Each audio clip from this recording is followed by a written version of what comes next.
Hello, I'm Adriana. I'm a Master SoulPath Teacher and Guide.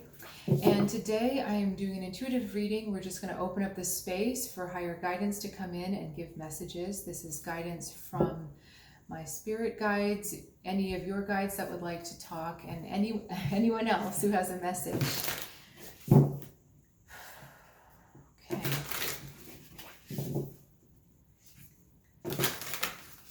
As I'm shuffling, we're going to start with an oracle card actually. I'm feeling compelled to tell you about choice, that every day we have a choice of whether we want to live in our best possible vibration, be our best possible self or not. And every day is a choice, every moment is a choice.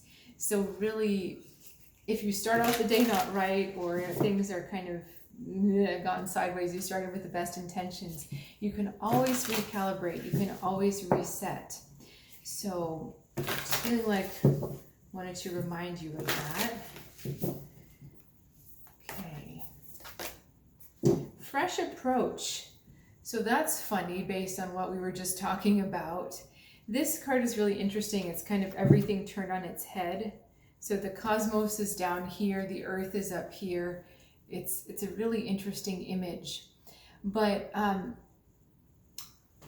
so this is just taking a new approach with something. Something needs to be freshened up. Something needs to be, it's kind of stale for you. So again, this is that idea of resetting. I think in the law of attraction books, they call it segment intending. So thinking of your day rather than like thinking of it as just one huge mass. There's these little portions, these little parts. And so when you're going into something new, just taking a second to think, okay, I'd like this to happen. Or you're going into a conversation, okay, I intend this, or I'd like to lead with my heart, or I would like to invite mutual respect between us, something. So just where you're kind of connecting into that non-physical place, that realignment place. So anything else in this fresh approach? This is also a time of incubation. So this isn't necessarily the time for action. This is the time for introspection and kind of that patient, waiting, calm energy. All right, so I'm not quite sure what we're incubating here, but I do feel like this is more about allowing the growth rather than having to push, or rather than forcing your way forward. Okay. Now this is the Druid Craft deck. This is actually not the deck I wanted to use, but my guides told me to use this deck, and that's what we're going to do.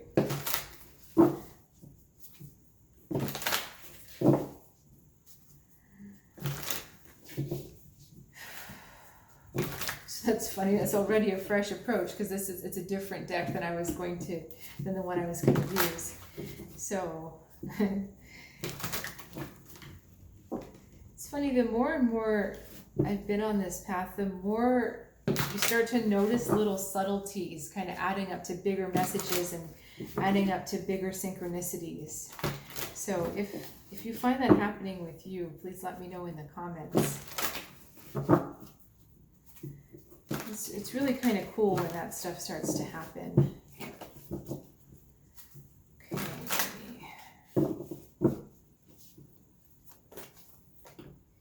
Prince of Cups, Parallels, which is the Temperance card, and then the Four of Pentacles.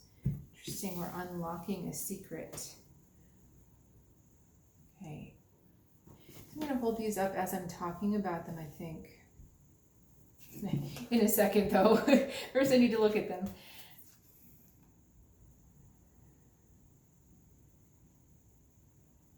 Okay, so the Parallels is interesting. This is about dreams and wishes coming true, and about the blending of the spiritual plane with the material plane, and allowing ourselves to get in that space where we are allowing that mixing or blending to happen. And Is this a message? I feel like with the Prince of Swords, I'm sorry, the Prince of Cups behind her, he's searching, he's looking for this blend, he's looking for this opening basically. But the Prince of Cups is all about the heart and leading with the heart, seeking the heart's desire. And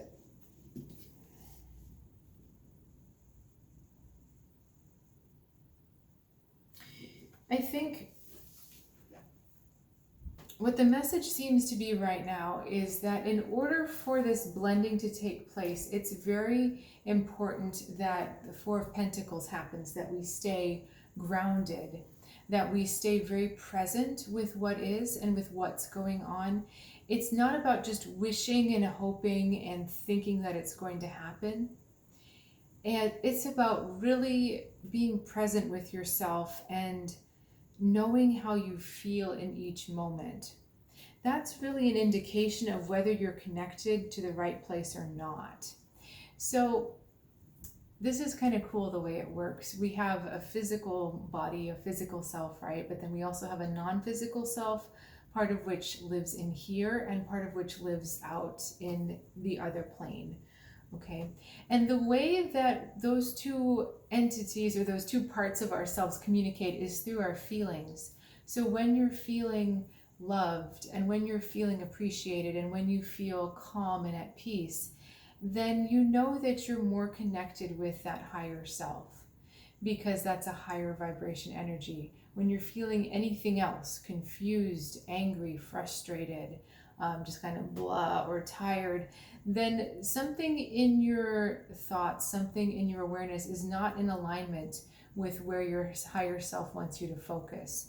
So it's about really just knowing where you are.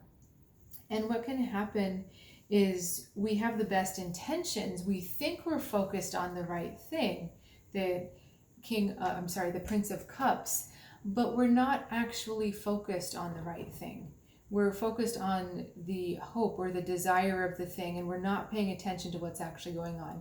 This card, it really cracks me up because he's got everything he needs to go into battle. He's got the shield, he's got his armor, but he doesn't have any shoes on. So he's not grounded, and he's sitting off of the ground, so he's literally, his feet aren't on the ground. So he may have the best intentions, but can he follow through with the plan? Can he actually do what's necessary to to go into battle or achieve what he's trying to achieve? So that's really the message here, is that it's not just about having the right, okay, I want to live in a space of love and light and peace and all that. Okay, that's wonderful, but are you actually feeling love? Are you actually feeling a lightness in your being? Are you actually feeling at peace? And if you're not, it's okay, because then the spiritual work is figuring out why that is and figuring out what needs to be released so that you can come to that intention that you want to set. And that's another thing that sometimes I've been seeing it float around. I'm not sure if I share this wording, but I think we call it like toxic positivity or toxic spiritual positive. There's something like that where, oh, everything is wonderful and everything is beautiful. And, the world is just this wonderful place. I mean, okay, yes, it is from a certain vantage point. But the thing is, we have to be real. If that's not how you're feeling, then that's not how you're feeling. And something in that needs to be addressed, okay? Because if we are feeling anything less than love, less than appreciation, that's showing us that there's a wounded part of ourselves that we're still using to see the world. And there's nothing wrong with that. It's just showing you there's healing that needs to be done. So, anything else want to come out for us?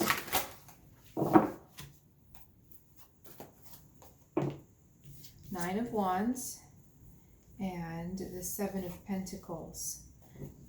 Okay, so there's an outdated position that you're hanging on to, an outdated belief or outdated stance on something.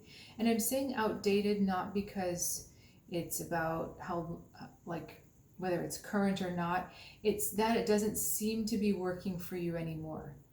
And the Seven of Pentacles it's timing, it's suggesting that this is time to let it go, because it's not actually getting you what you'd like, and it's not actually putting you in the frame of mind you'd like.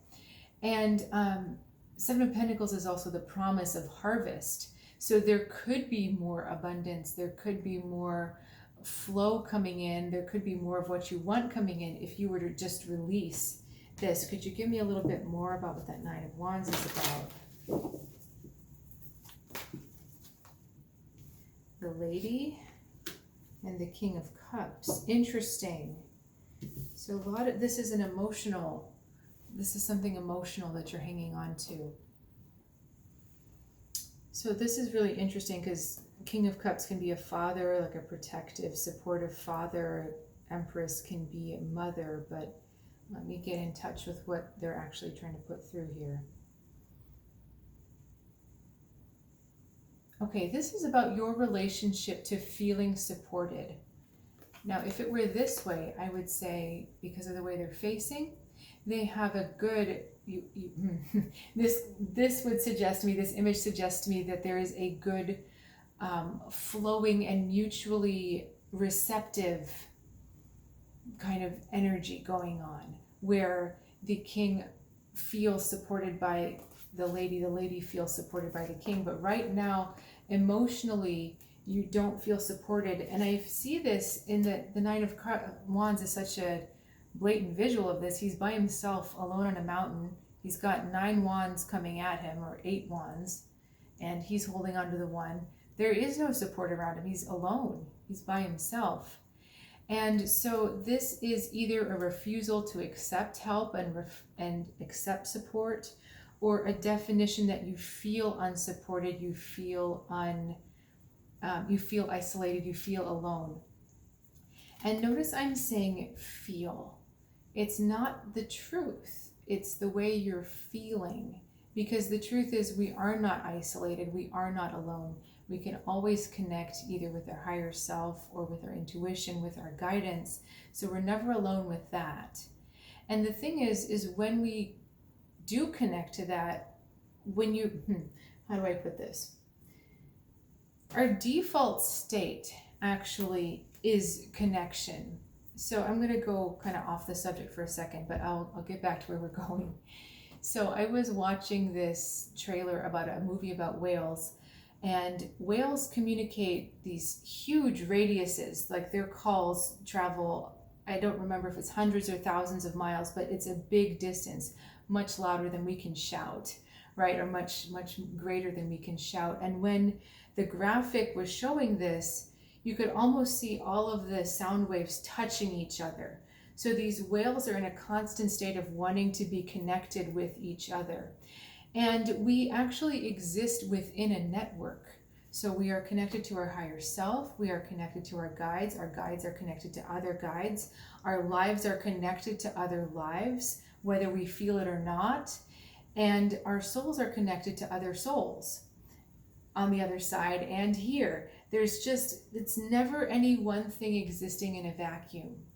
And you can even see it in nature, right? The rain waters the earth, and then that brings us the sustenance to feed ourselves, feed animals. And then, everything is connected in a way. All the air we breathe is connected. So the point is that when you feel you're not supported, you're cutting yourself off from truth. You're cutting yourself off from the feeling of being supported, actually. You could choose to feel supported, and then you would be more aligned with that higher truth that your higher self knows is the truth. Maybe this will help as well. When we are pure source energy, when we are just pure soul energy and we haven't come into a physical body, we don't have the same sense of disconnect, because there kind of is no separation. Everything is like a blended or melded energetic field. So there is no like you, me, this, that. It's when we come down into a physical body that we see ourselves separate from others. And the problem is we can we identify too much with that separation, which isn't the truth. And there's some kind of Buddhist thing about I saw itself for the first time and that became you, and then it felt fear. I'm getting this completely wrong, so I'm just going to drop it. But the point is that this isn't just, there are different modalities that think this way or that have this way of looking at the world. So you have more support around you than you think. And I think that this is also talking about your own human network around you, your own loving network around you. I do think you have more support than what you think, but cutting yourself off from that network or cutting yourself off from that support is not helping you. And that's part of the reason why you're having a hard time kind of seeking that connected, balanced flow between your heart's desire and that higher energy, that higher sense of peace and balance and healing. Okay, so it starts with adjusting your feeling about support. So when you say, well, I'm alone, or I'm not there's no one that can help me, or there's no one that can do this for me, really challenge yourself about that. Is that true, or are you just not reaching out? Is that true, or are you just being very closed in your heart? When you say that, I'm alone or I'm not supported, how does your heart actually feel? Does it feel open and expansive? Does it feel kind of guarded? Does it feel like there's a bit of a wall around it? Does it feel warm? Does it feel cold? How does it actually feel? Because the natural way for our hearts to be is open. And that means warm, that means expansive, that means at peace, that means relaxed. And when we feel all of that, our connection to the higher energies is immediate. Okay, it's aligned. And so I think it's time to change the way you think about this. It's the fresh approach card. It's time to switch this so that you can experience that healing and that grounding and eventually that forward movement that you like. But right now is about introspective recalibration rather than moving and making decisions, because the inner self has to be in the right place before that happens. I'm going to get one more oracle.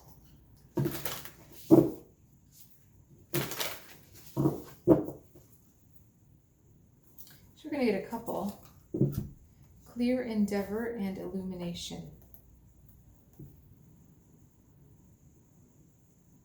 Okay. I'm getting the words, the path will become clear. So when you take time to really think about this, take it inside and question yourself, then I think you're going to see, or you're going to feel very clear about where you're headed next and what your next steps are. Okay, I feel a strong confirmation here with that. All right. Thank you so much for joining me. If you would like a reading, please reach out, soulguidancewithAdriana.com, or my email is in the description below, and I'll look forward to seeing you soon.